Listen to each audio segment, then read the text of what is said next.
เดี๋ยวสิพาไปเบิ่งบักขี้ข้านเรียนนะมันสิเฮ็ดงานบ่นะมันว่ามันมาขับรถไถหน้าว่าซั่นไปเรียนได้เครื่องมือทีนี้กลับมาแต่ละมื้อนี่ไปเครื่องมือแล้วก็กลับมาละมื้อบ่าย2แล้วก็กลับมาเฮ็ดงานบ่จันให้บ่แม่นสิไป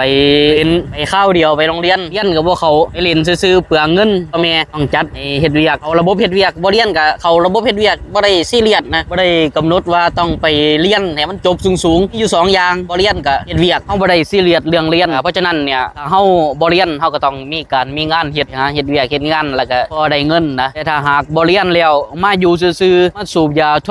นเวียกบ่มีอยู่หมู่เพิ่นแต่ละคนก็เวียกบ่การงานบ่สร้างแต่ละบักเนี่ยหาสูบยาทนแต่ละมื้อแบบนั้นบ่ได้บ่ได้แน่นอนเลยแหละอยู่ยากแน่นอนเฮาก็ต้องเฮ็ดเวียกเฮ็ดงานได้เงินถึงสิได้น้อยได้หลายก็ตามก็แต่ก็ต้องเฮ็ดเลือกเอาชีวิตมักแบบใดมักเรียนก็ไปเรียนคนส่งเสริมถ้าบ่มักเรียนก็ออกคนก็ส่งเสริมแต่ต้องเฮ็ดงานออกมาแล้วสิมาอยู่ซื่อๆบ่ได้ออกอยู่ซื่อๆเป็นเรื่องทันทีดีแท้